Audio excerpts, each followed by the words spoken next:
I like you must have a business card. Well, yes, I do. Thank you. You do? At 13, you have your own business card. Okay, that's a nice start. I'll get in touch with you later. Sure. What do you do?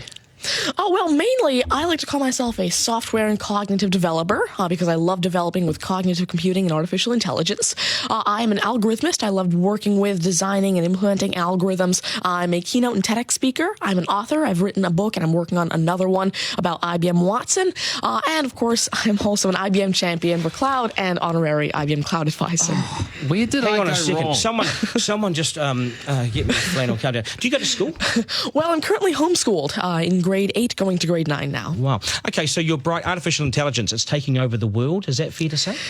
Well, you see, that's actually one thing that I believe a lot of people have, the sort of misconception that artificial intelligence is this technology that was made to replace humans at really everything we do, whether it be, our jobs or whatever we do at home every day. But really what I believe is that artificial intelligence was developed and is continuing to be developed for the sole purpose of really augmenting our life and amplifying our skills or capabilities and what we can do every day. But what about when the computers actually learn that they're better than us?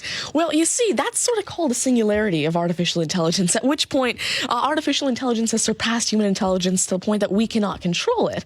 But really what I believe at this point, artificial intelligence, I won't go into the details right now since we're limited on time, but the thing is right now, artificial intelligence itself as a technology is so foolable and so primitive that either A, we won't reach that singularity point, or B, if we do, it's a very long ways off. Do you understand that, Mark? No. I couldn't. I wanted to take notes for the exam at the end of this. You lost them in the first sentence. Could I perhaps offer you a golf ball? There you go. Thank you Yes. very much. You do this you. YouTube channel, which you teach people. What is that all about, and who is your target audience? Yeah, sure. Now, I actually have a YouTube channel called Tanmay Teaches that I've been running for around 6 years now, and it has over 144 videos and now 22,000 subscribers. And so on it, I love to teach about computing, really programming, these algorithms that I develop, machine learning especially, math, science, and especially technologies like IBM Watson. Because, of course, I like to share my knowledge because I realize that there's this lack of resources for people to learn about technologies like AI, which is why I absolutely love sharing my knowledge through, of course, these YouTube videos, the books that I'm authoring, the keynotes that I have, and really Watson comes in here in such a great way because Watson allows me... What's Watson?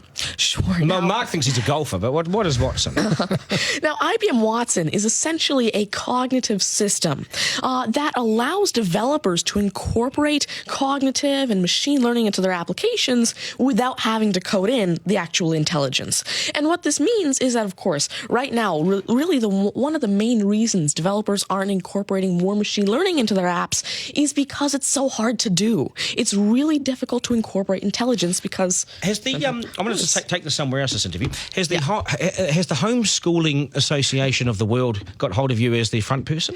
Well, there is actually a Homeschooling Legal Defense Association, I believe, HSLDA in Canada, and I actually had a keynote for them last year in Niagara Falls. You're the poster boy for homeschooling, aren't you?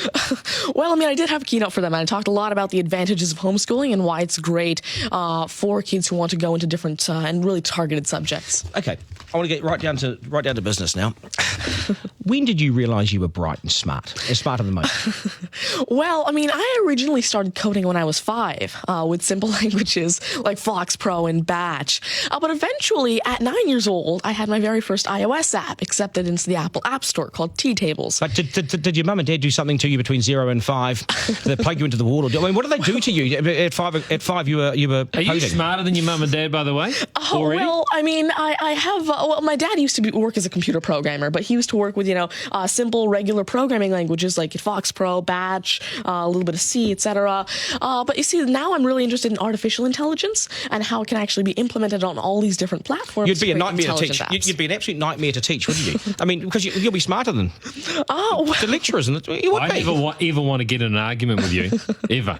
But I would like to see you on a quiz show because I think you would nail that. Well, you see, there is one thing that I've been working on, and it's essentially an app called Ask Tanmay, an NLQA system, And so essentially, it's a system that can take your natural language questions and answer them for you using Watson and artificial intelligence. And actually, the original reason why I made Ask Tanmay, there's an Indian version of the Who Wants to Be a Millionaire show called KBC, which I originally wanted Ask Tanmay to play. So that actually ties in quite a bit with what I wanted to do. It's nice to see you. Do you get because you're Thank you very homeschooled? much. You wouldn't go to school dances and things like that, would you? School socials and things. Do you go? Oh, well, I actually used to be regularly schooled until grade 6. Right. Then I became homeschooled, and so, of course, I still do have my This is friends still from a school. victory for public schools. Take that golf ball Yep.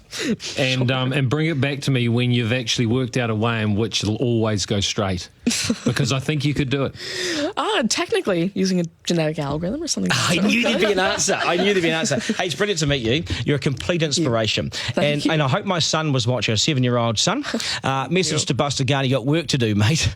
Do your homework, and we got to sharpen things up. Nice to see you. Thank you very All much. the very best. Thank You're you. amazing. Thank You're you. amazing. Okay, news is next, and then we are joined by today's panel, which won't be as smart as this guy, but they'll still be good, and we will head back to the beach as well for a game of 9 and 10. So much pressure now on the contestant in 9 and 10 just to rip through it and get it right. It's coming up after 8.